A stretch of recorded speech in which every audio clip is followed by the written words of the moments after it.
Hello, everybody, and welcome to the From Poverty to Progress channel, the channel that is devoted to promoting an awareness and understanding of progress. My name is Michael Magoon, and I'm the author of the From Poverty to Progress book series. Today, I'm going to answer a question that I hear a lot.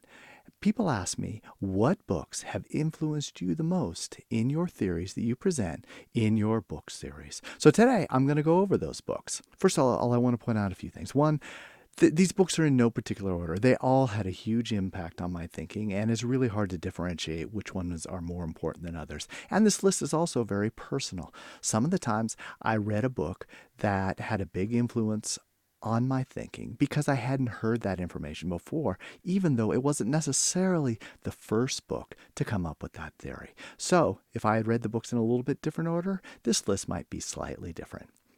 Also, all of these books are summarized in full on my library of book summaries, techratchet.com. So if you want to know more, that's a great place to look. The first book that had a big influence on me, and I would definitely say this is probably the biggest impact of all books that I read, is called Ecological Evolutionary Theory, Principles and Applications by Gerhard Lenski. I know that's a real mouthful, and to be quite honest, this is not necessarily an exciting book to read, but it did have a big influence on my thinking. Gerhard Lenski essentially develops a theory of history that explains why entire human societies develop in the direction that they do. He doesn't deal at all with progress, but he does talk a lot about change. He believes the most important causes for the development of human societies are biology, in other words, genetics and natural selection, the biophysical environment, in other words, the natural environment within which the societies live, and finally, technology. He also deals with other important variables such as ideology, population size, sociocultural organization, and societal selection. If you'd like to know more about these books, I would go to techratchet.com. The second book is written by the same author, and this is essentially a restatement of the other book, but it's in a little bit more presentable form. And yes, it is a college textbook, so like the other one, it's not necessarily exciting reading, but I would highly recommend it. This is called Human Societies: An Introduction to Macrosociology. And macrosociology is essentially thinking about how entire societies change over time. And I think it's a very useful way to think about human history. The authors are Patrick Nolan and Gerhard Lenski. I'm not going to go into too much detail because essentially it's the same point that they made in the other book. It's just presented in a different and more approachable way. The next book is The Nature of Technology: What Is It and How It Evolves by W. Bryant Arthur. I believe this book is the single best description of technological innovation, how it works, and why it's important for human societies. Essentially, Arthur says that all technologies exploit some scientific phenomena. Technology is programming phenomena for a human purpose. All technologies are combinations of other component technologies, and that's really a key point. I think that is important to understanding technological innovation. Each component of a technology is itself own technology. Technological innovation is akin to natural selection and genetics. They are each based on combinatory evolution. In other words, things change by small pieces being put together into big pieces. Those big pieces are different from each one of the small pieces that it is a component of. And humans adapt to the needs of technology. Again, I believe this is the best single statement of technological innovation and how it works. The next book is Non-Zero: The Logic of Human Destiny by Robert Wright. Robert Wright argues that human progress can be best understood by comparing it to biological evolution by natural selection. So you're starting to see a little theme here that the best way to understand human progress and technological innovation is to look at how biological evolution works, because it's all basically an evolutionary process. Humans prosper by imitation, in other words, copying, which is another key theme of my book, and non-zero cooperation. In other words, instead of I win, you lose, or you win, I lose, it's I win and you win. Wright argues that when groups cooperate, non-zero cooperation within the group beats zero-sum competition within the group. Without competition between groups, the zero-sum mentality tends to triumph. So this is a really interesting statement of the relationship between competition and cooperation. A lot of people think those are two completely different things that are opposite each other. But in fact, Wright makes the case, and I agree with it strongly, that cooperation and competition are closely related to each other.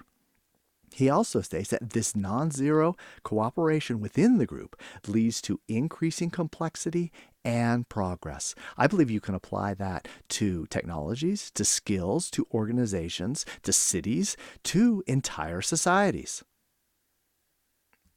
The next book is more of an economics book. It is The Origin of Wealth, Evolution, Complexity, and the Radical Rethinking of Economics by Eric D. Beinhocker.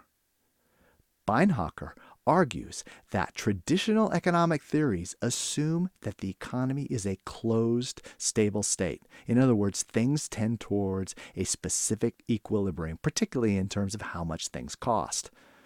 Because of this assumption, economists cannot answer the most basic question: where did the economy come from? And I think this is a really important point. Economists have figured out an awful lot, but they really don't have that much to say about what is probably the single most important question in economics: where did the economy come from in the first place? Beinhocker makes the claim that if you use traditional economic theory, you cannot answer that question at all, because the actual economy is an open and unstable system.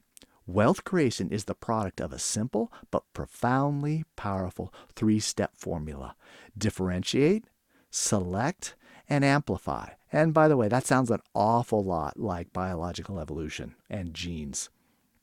The three-way coevolution, there's an important concept, coevolution. That means things changing together, of technology, cooperation, and business models that accounts for the pattern of change and growth we see in the economy.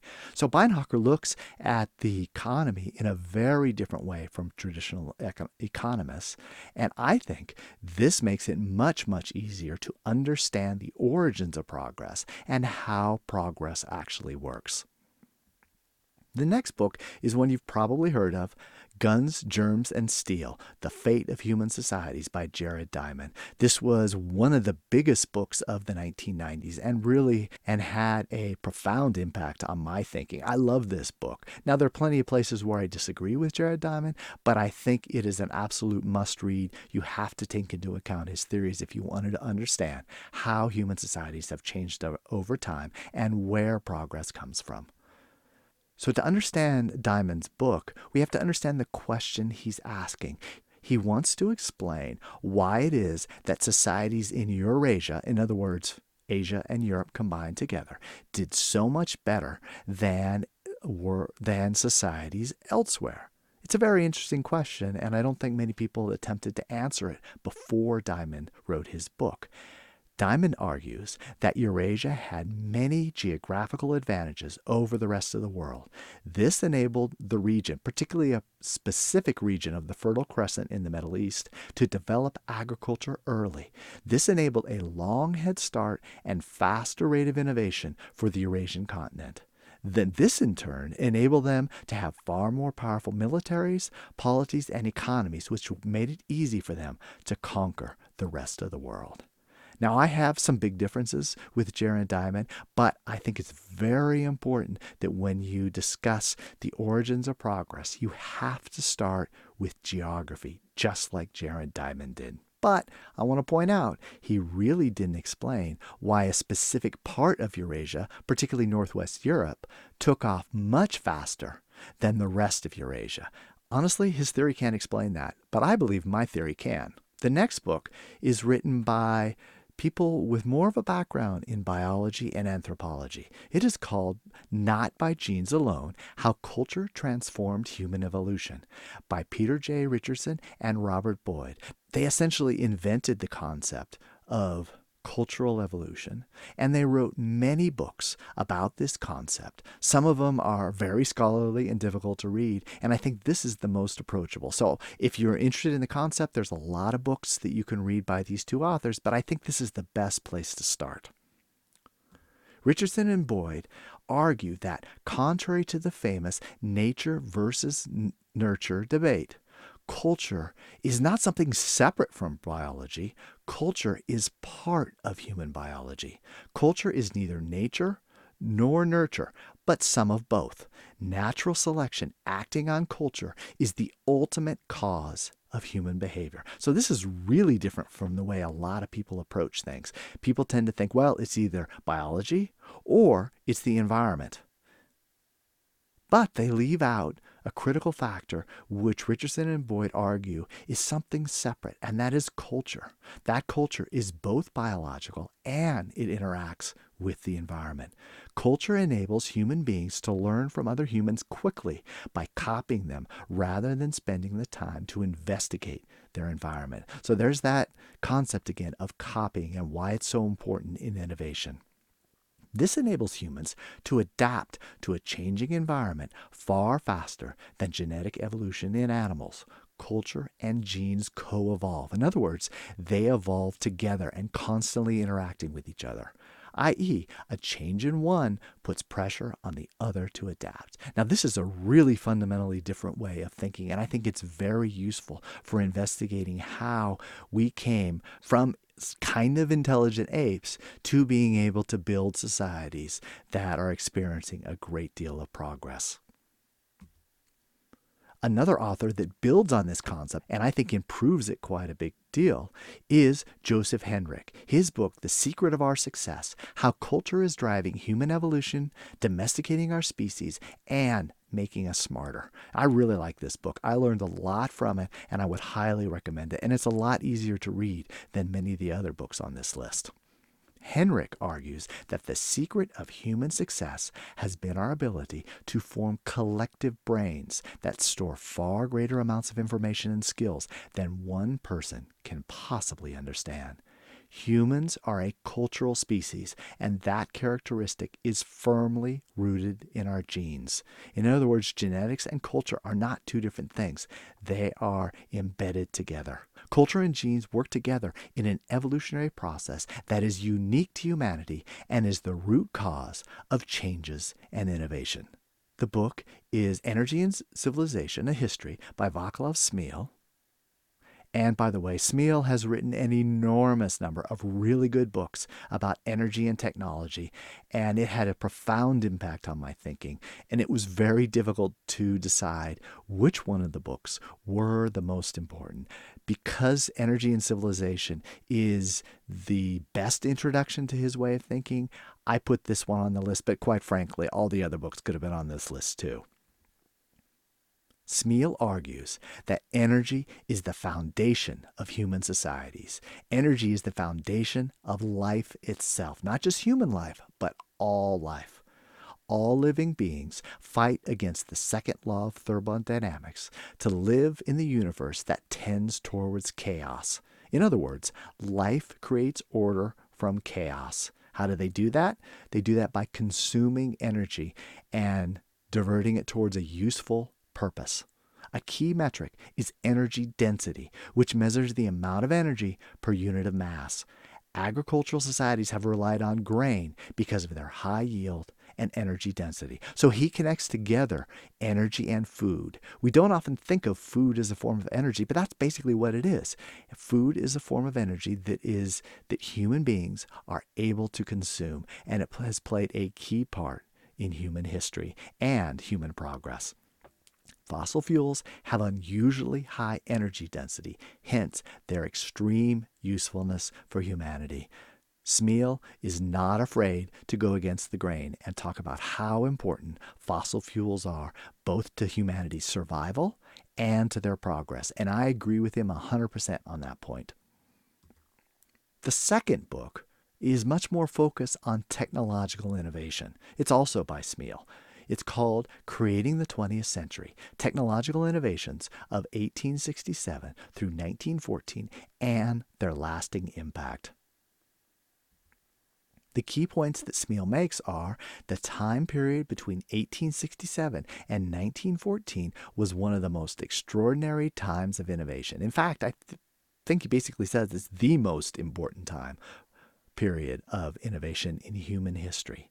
There were a huge number of key innovations that came about during that time, including the steam turbine, the jet turbine, steel, concrete, the electrical grid, polyphase electric motors, transformers, the internal combustion engine, the automobile, synthetic nitrogen fertilizer, oil extraction and refining, plumbing and sanitation, and quite frankly, the list just keeps going and going and going. I think Smil builds a very strong case that this was the time period of the most radical technological innovations. And he also makes the case that the economic growth of the 20th century was primarily based on gradually working out the applications of these innovations. He makes the very important point that there's a big difference between the initial invention and all the cascading effects of that invention on the rest of society. An invention could take place in year one, but it may be decades, generations, or even centuries before the impact of that innovation is fully worked out by society. The next book is A History of World Agriculture by Marcel Mazoyer, I hope I'm getting the names right, and Lawrence Rodart. Sorry for my French, that's the best I can do at this point. There are a number of good books about agriculture, which I believe is one of the most important factors in world history, or I would say actually food is one of the most important factors, and agriculture is more recently one of the most important. This one I think is the best, but I have to admit I do have some reservations about this book. One, they do adopt a green gloom and doom about how there's going to be a collapse of agriculture in the future. I don't agree with that at all. It could happen, but I think it's very unlikely. If you ignore their predictions of the future, I believe this is the best single introduction to the history of world agriculture. And I have to also say it's pretty boring.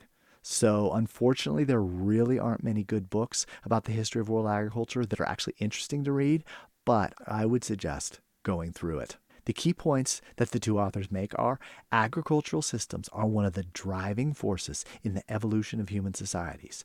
And I would add that it's one of the driving forces in progress.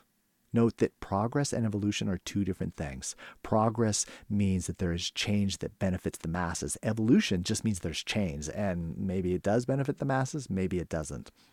They argue that there are four main agricultural systems, each with their own geographically unique subdivisions. They particularly focus on Northwest Europe, Egypt, and the Andes region. Each is based upon a specific natural environment and level of technology. When one new technology or process is created, a new agricultural system comes into being. This system then gradually spreads until it reaches the environmental limits of that system. The population then expands until it reaches its limits, creating pressures for new technologies to be innovated. So they really focus on the interaction between agriculture, geographical limits, technological innovation, and they make a very key point, which I think is essential to understand. Some regions are trapped in a less productive agriculture, or even no agriculture at all, by geographical limitations. And I think that's the single most important thing explaining why progress has not affected most of the world until very, very recently. The next book is Why the West Rules for Now, The Patterns of History and What They Reveal About the Future. Now, Ian Morse has written a lot of very good books, but this is the one that gets closest to an understanding of overall human history and progress. Ian Morse argues that the broad strokes of human development can be tracked using a statistical formula. He also argues that the West has dominated the last few centuries due to long-term factors. Most experts, when they try and explain what is unusual about the West, or more particularly Northwest Europe and the United States, they would argue for certain short-term factors. Morris argues that they're actually long-term factors that go back thousands of years, and I agree with him completely. Those long-term factors are biology, sociology, and geography. The East and the West have gone through the same path of development, with technological and organizational innovations occurring in roughly the same order. This is a really interesting point, that we tend to think of the East and the West as going through very different types of development over time. But what Morris argues is no, they essentially went through the exact same development. There were certain cultural differences between the East and the West, but if you look at the order that they went through certain technologies, it was exactly the same in both. The difference was it started earlier in the West and it moves faster in the West. Morris believes that biology and sociology explain this path of development. Geographical factors, though, have favored faster development in the West compared to the East. So I think this is a very sophisticated theory of the evolution of human societies and in progress. I certainly have a different view. I think my view is better. But if you're interested in the topic, I would strongly recommend Morris. Although I would say he does get very deep into the details of history. For some people, that's great. I love it. But for other people, it's like, okay, let's get to the point and not get so bogged down in all the little details. Either way, I would highly recommend this book. The next book is Nature's Magic, Synergy and Evolution, and the Fate of Humankind by Peter Corning. Now, I'm not entirely sure if this is the right choice here. What I want to communicate, though, is the idea of viewing the world from the viewpoint of big history had a big influence on me. So what's big history? Big history is looking at all of human history together, plus all of life on planet Earth, plus where planet Earth came from, where the solar system came from, where the universe came from. In other words, it's all history going back to the Big Bang all the way to the present. And that to me is fascinating. And I think it is possible to connect together the ideas of big history, which are firmly based on science, with the ideas of progress. In fact, I think that's the single best way to look at the origin of mankind and the origin of progress. This isn't necessarily the best book about big history, but I think it's close to it, and if I had to choose, this is the book that I would choose. What's different about what Peter Corning says is he has a real theory for the driving force in history, whereas a lot of big history is just a description of what happened. That's useful, but Peter Corning pushes it to the next step, is explaining all of these changes from the Big Bang until today, and showing how it's all part of the outcome of one process. That concept that he focuses on is called synergy. He believes that synergy is the key causal force in the evolution in physics, chemistry, biology, and human history. And that is a big statement. But I think he's right. I don't necessarily focus on the concept of synergy as much as he did. But I think there are some fundamental processes that tie together all of those four seemingly very separate domains. By synergy, he means that the whole is different from, and usually an improvement over, the sum of the parts. So he sees it, and I see it exactly the same way, that history is about the combination of many small, simple things together to form a bigger, more complex thing that is inherently different from all of its pieces.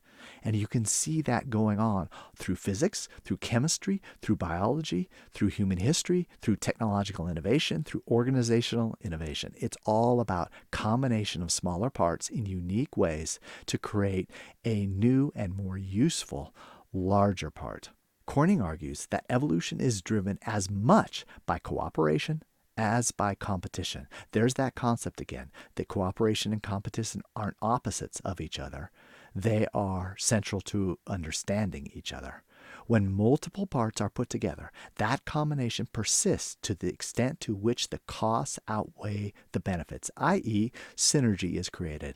A random grouping of parts will not survive, as no benefits are achieved by keeping them together.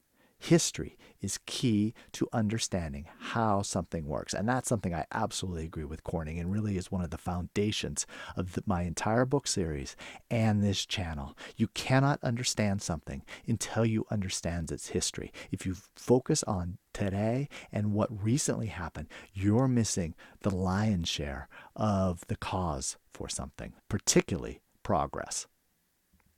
The next book is more about the world of economics. It is The Atlas of Economic Complexity, Mapping Paths to Prosperity by Ricardo Hoffman and Cesar Hidalgo. And by the way, a lot of this information is on a website that they created, which I believe is called the Observatory of Economic Complexity or something to that effect. But I think it's a very effective way to tie together a lot of what we just got from Peter Corning in with modern economic development.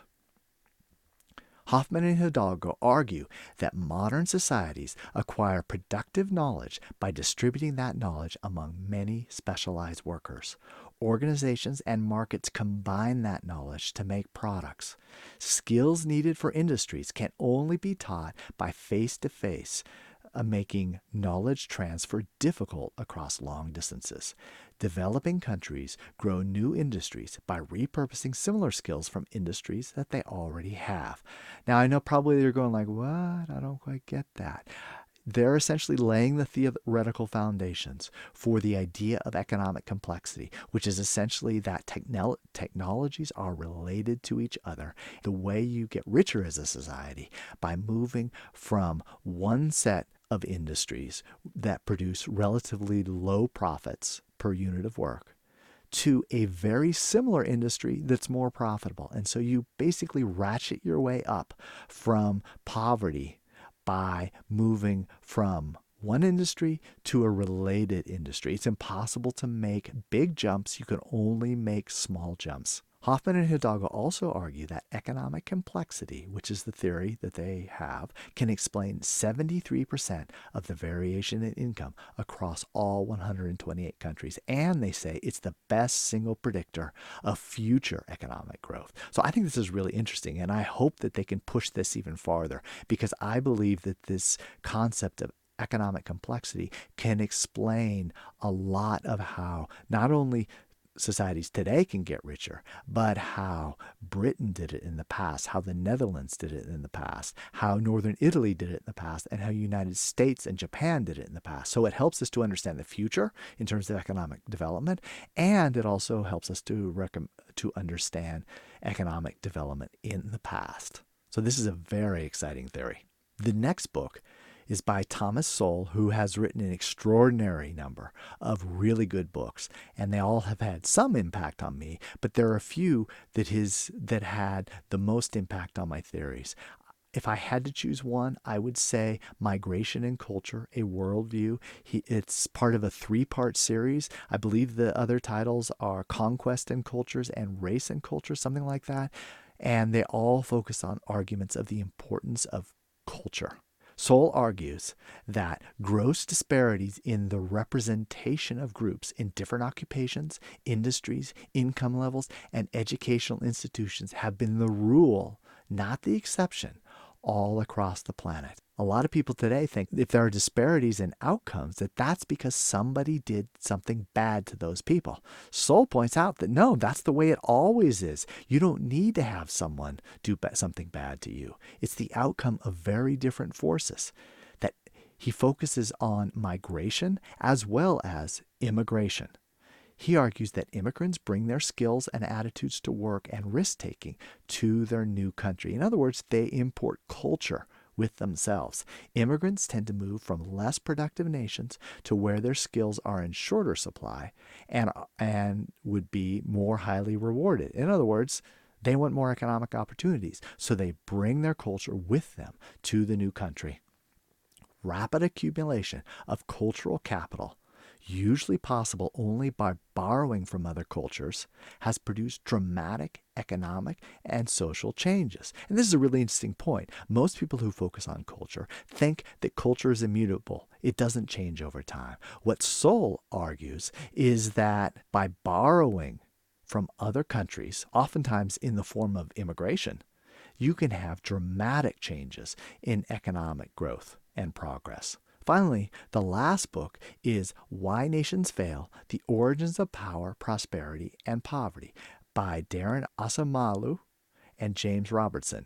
I hope I got the pronunciation right there. And this is probably one of the most influential books on the topic, period. And they argue for what people call the institutional model, that essentially the difference between rich countries and poor countries are good institutions versus bad institutions. And the way that poor countries move forward is to reform their institutions, and the outcome of that will be economic growth. And that is extremely influential, particularly among economists and political scientists. The two authors argue that in traditional societies and authoritarian regimes of today, powerful economic and political elites create extractive institutions to extract taxes and rent from the rest of society. This stifles innovation and economic growth. However, in democratic capitalist societies, the masses have created inclusive, in other words, it's not just for elites, it's for everyone, inclusive economic and political institutions that work for the benefit of society more widely. This encourages innovation and economic growth. Now, I agree 100% with those two statements. What I disagree with is the reasons why societies change from one to the other. I don't believe it's because of institutions.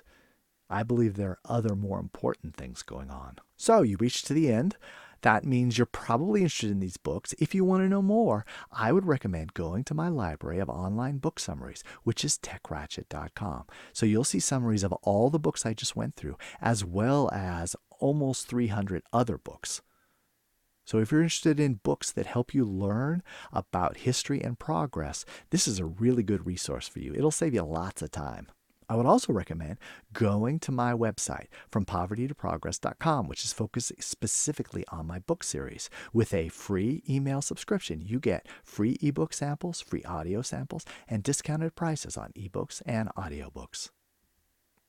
If you insist on paying full price, you can go to Amazon or Ingram Spark for ebooks, paperbacks, and hardcovers. Or if you prefer audiobooks, you can go to Amazon, Audible, and iTunes. So now it's time for the free book giveaway. The giveaway is a digital copy of From Poverty to Progress. Here are the contest rules. You need to subscribe to my YouTube channel. You need to join my website, frompovertytoprogress.com. You also need to leave a constructive comment for this episode. It doesn't have to be positive. It could be negative. Just something that helps me understand what it is you enjoy and what it is you're not so interested in. Exactly 1 week after this video is published, I will randomly choose one commenter. I will post the username of the winner in the community tab and ask the person to email me. You must email me within 1 week. After I authenticate you, I will then email a link for the free download. So I hope you enjoyed this episode. I really enjoyed reading these books, and I hope you can do the same. See you next time.